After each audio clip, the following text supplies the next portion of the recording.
Hey, what's up you guys? It's Lexi DIY and welcome back to another video. We're gonna hop straight into it today. We have multiple rooms where we need to rip the flooring out so that we can replace basically the entire house with continuous flooring. So we're gonna go ahead and start in our guest bedroom.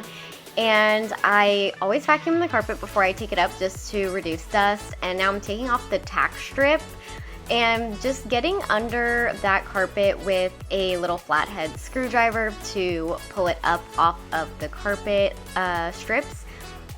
And then I pull it back, and the easiest way ever to go ahead and demo some carpet is to cut the back of it into small strips and then roll it up and tape it with whatever tape you have.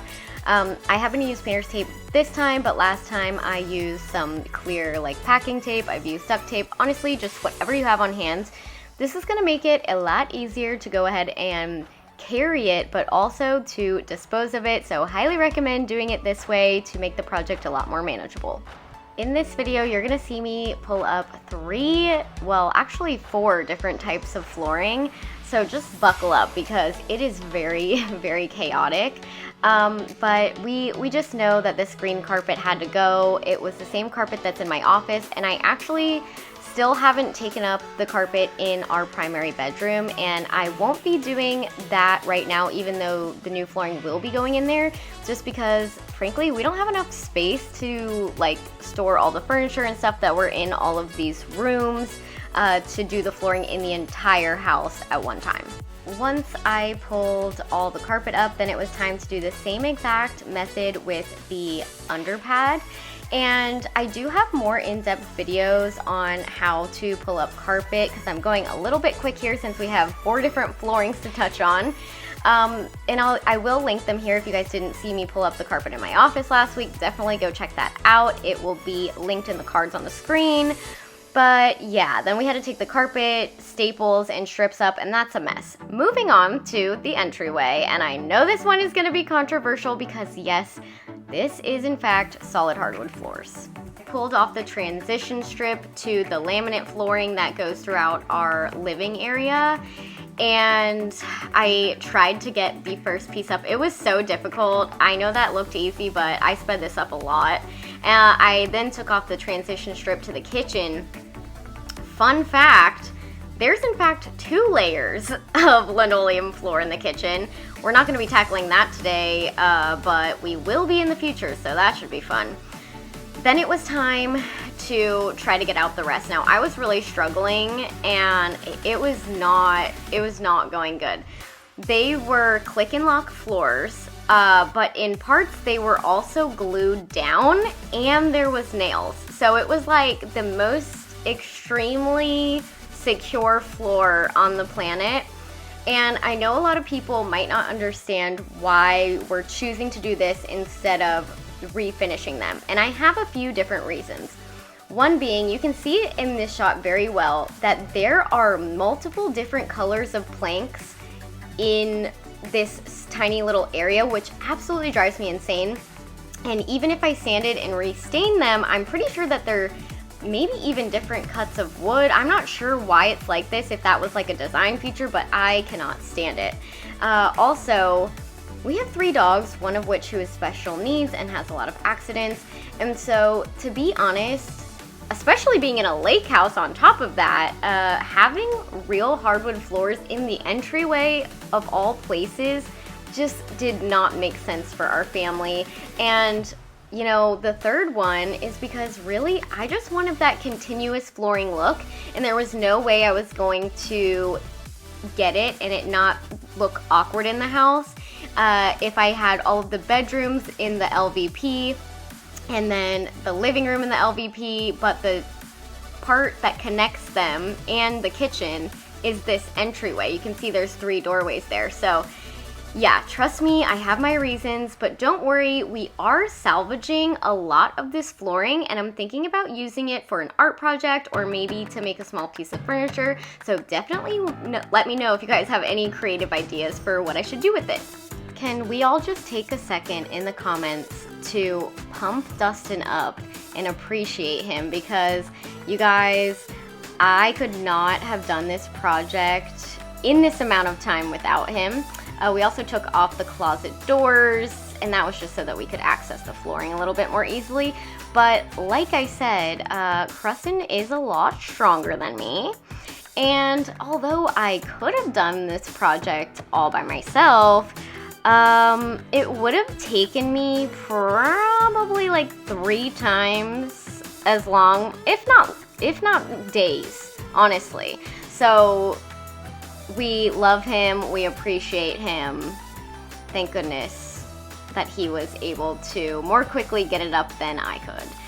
But there are some little chips in the subfloor that we're gonna need to fix before we can lay the flooring over, although we will definitely get to that later. On to the living room. So I pulled all of the quarter rounds off. Now you guys might remember when I painted this room, I did in fact paint the baseboards.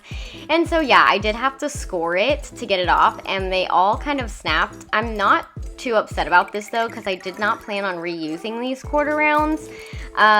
Frankly, they're a little bit bulky, and I think I'm gonna replace them with a thinner shoe molding. Anyway, we had to take off the doors to this little water closet. I would love to remove this, but relocating the water heater and that little pipe for our, I don't even know what that's for, would just be very costly. So it is going to be staying, but we still needed to remove everything from it. Now this process was, I was just very excited when they started coming up this easily, because it was so much easier than the front room and the carpet. And not the carpet necessarily, but you know, we spent hours taking up the tack strips and carpet staples and cleaning up and everything in there.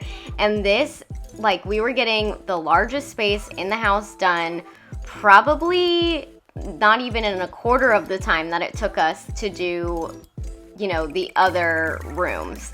So yeah, we were very happy to see this because it's just a click and lock system. So came up super quick. Now, this flooring actually is in really good condition, and it's a little bit newer. So I do plan on donating it to Habitat for Humanity, because it's quite a bit of flooring and it might be somebody else's vibe, and I definitely don't want to just throw it away. So we'll be doing that, but it's just not the look I'm going for in here, and I'd really like to run the new flooring in the opposite direction. Now, just walking on these floors, you could tell that they were pretty uneven in some spots, and I knew that there was going to be something wonky under here. Like, I just knew that these probably weren't laid correctly. So once I pulled enough up, I realized that they actually leveled out some of it with the boxes from the flooring.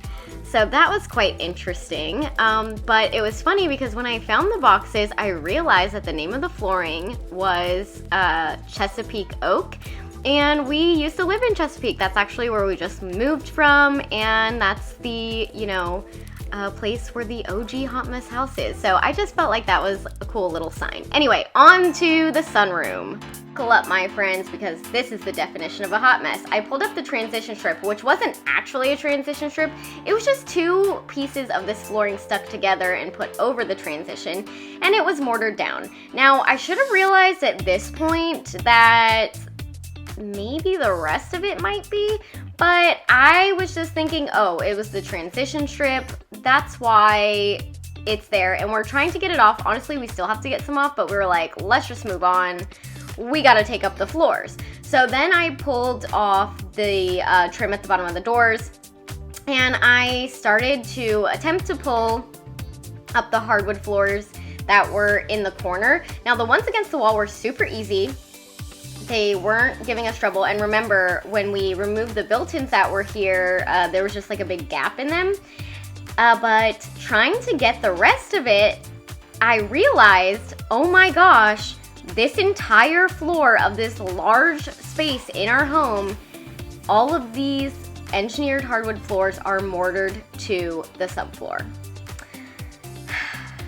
So that was fun. We were having a lot of trouble from the corner. So we decided, let's go from the transition, and we were able to get it started there a lot more easily. I think just because we could get a little bit more leverage underneath. But we definitely weren't expecting this to be mortared to the ground. I mean, We did kind of expect maybe the edges to be glued like the front door was, and there to be a lot of nails. But yeah, it was bad. Now, again, I know that a lot of people aren't going to be very happy that I'm taking out these floors, but these ones were actually very necessary to take out because there was a lot of water damage and places of it were rotting really horribly, as you can see here. So just not structurally good, not good for our health, just gross. They had to go. Also, I did want to note that these were not solid hardwood floors. They were definitely engineered hardwood floors, which means they were a little bit less durable. So essentially, they only had a thin layer of hardwood on the top, and then the rest of it underneath was like layers of kind of plywood. So they were breaking super easily. We did try to save some of the pieces that didn't have water damage, and that, you know, didn't break from being mortared to the ground, and we were able to save quite a few. So again, I am going to salvage what I can, what's like usable and safe to use, and I am going to try to make some sort of project with it. Now, I want you guys to keep in mind, this is not the same flooring that was in the entryway, which was true hardwood floor. So yeah, I don't know. There was so many different floorings in this house. We have the green carpet, we have the hardwood in the entryway, we have the laminate in the living room, and we have the engineered hardwood in the sunroom. And then we have linoleum in the kitchen, a different linoleum, or at least I think it's linoleum, in the dining room. And we have 2 layers of linoleum, I'm pretty sure. And then linoleum in the bathrooms and the laundry room. So, this is not the entirety of the house's flooring, but I would say it's a solid 80% of it is up and getting replaced at this time. So, excited about it. Ready to be done, because this, by the time we got to the end of this room, we're like, oh my goodness.